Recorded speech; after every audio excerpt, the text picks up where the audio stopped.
नमस्ते, आप सभी को स्वागत है आपका अपना channel Hindi story by GM में। तो पीछे आप लोग ने सुना कैसे मानसी संजय के सो जाने के बाद वो दवा के छानबीन करने गई थी। पता तो चले कि संजय को क्या बीमारी है। जो रात में राधा काकी ने उसे दिया तो वो शांत हुआ था, मगर मानसी एक फूलदान से टकरा गई और संजय जाग गया। फिर जो किया मानसी के साथ आइए जानते हैं, मगर आगे बढ़ने से पहले अभी तक चैनल को सब्सक्राइब नहीं किए हैं तो प्लीज कर लीजिए। मानसी के ऊपर हावी हुए संजय उसे अपनी तरफ खींच अपने गोद में बिठा लिया और उसके चेहरे को बेतहाशा चूमने लगा।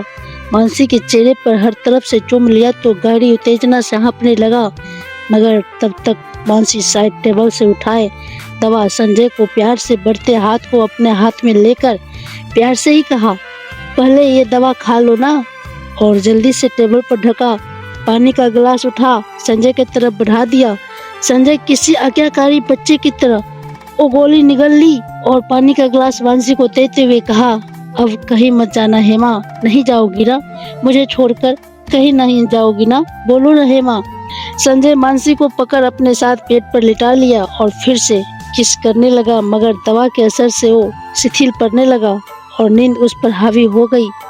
उधर संजय की पकड़ में लेटी मानसी सोचने लगी, ये हेमा के ख्याल में खोए संजय मेरे साथ सब कुछ। तो ये सोच मानसी डर गई और मानसी सोचती है, आज तुमने उसे दवा दे दिया तो बच गई, लेकिन ऐसा कब तक चलेगा। अगर कभी इसी आवेश में वो मुझसे संबंध बनाने की कोशिश करने लगा और मैं खुद को कैसे बचाऊंगी। यहाँ के नौकर चाकर सब तो संजय का ही है, मेरी कौन सुनेगा। वैसे भी इस दुनिया में मेरी सुनने वाला है ही कौन। अब तक अपने जीवन की सारी लड़ाई में खुद अकेले ही तो लड़ी हूँ और अब इस संकट से भी मुझे खुद ही किसी तरह निकलना होगा। मानसी अब अपनी सुरक्षा को लेकर चिंतित हो रही थी। मुझे हेमा की सच्चाई जाननी ही होगी, तभी संजय के इस व्यवहार का कारण का पता चल पाएगा। शायद मैं अपने बचने का रास्ता भी ढूंढ पाऊँ।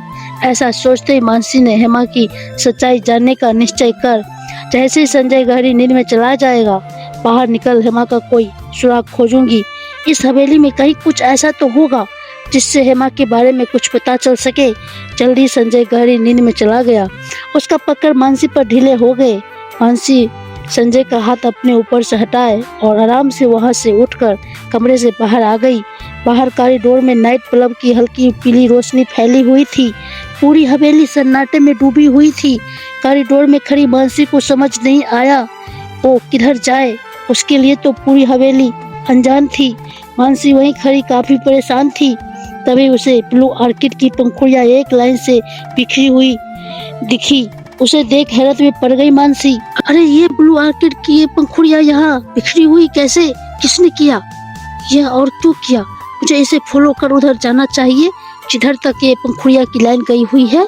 क्या ये इंसान की कोई क्या धरा है या संजय की मरा हुआ हेमा का तो नहीं, जिसकी आत्मा। यह ख्याल आते ही रात के सन्नाटे में अकेली खड़ी मानसी डर के मारे पसीने से नहा गई।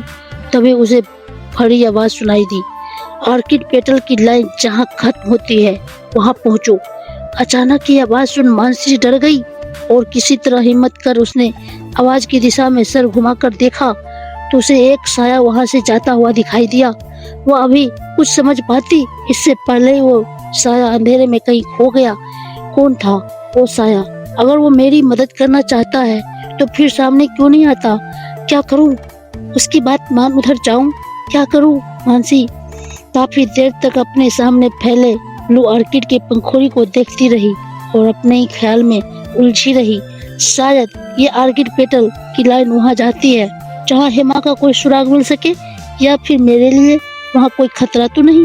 अगर कोई मुझे हाथ नहीं पहुँचाना चाहता तो वो तो कभी भी पहुँचा सकता है, यहाँ भी पहुँचा सकता था। शायद गुमनाम हो, मेरी हेल्प करना चाहता हो, या भगवान ने किसी को भेजा हो मेरी हेल्प के लिए। मुझे जाना चाहिए जहाँ लाइन खत्म होती है, वहाँ तक चलकर देख ही लेते हैं। यह ख्याल आते ही मानसी अपनी जगह से उठकर खड़ी हो गई और ऑर्किड पेटल की लाइन के साथ आगे बढ़ने लगी। कॉरिडोर में कुछ आगे जाने के बाद वो लाइन दूसरी कॉरिडोर की तरफ मुड़ गया और एक बंद कमरे की तरफ जाकर खत्म हो गया। मानसी ने बंद कमरा को धक्का दिया तो खुल गया। अंदर कमरे में अंधेरा था। मानसी डरते हुए कमरे में प्रवेश किया और दीवार पर टटोल कर लाइट जलाई तो कहरे आश्चर्य से भर उठी। ओ भौचक हो, चारों तरफ कमरे को देखी जा रही थी। वहाँ पूरे कमरे में सफेद कपड़े से ढके पेंटिंग रखी हुई थी।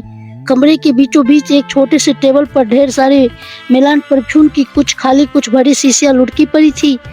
मानसी कुछ देर तक उसे देखती रही, फिर धीरे धीरे एक पेंटिंग की तरफ बढ़ने लगी। फिर एक पेंटिंग का सफेद कपड़ा हटाया। जैसे ही पेंटिंग दिखी, मानसी का दिल तेजी से धड़कने लगा। ये क्या? मानसी की आवाज चीख की तरह निकली।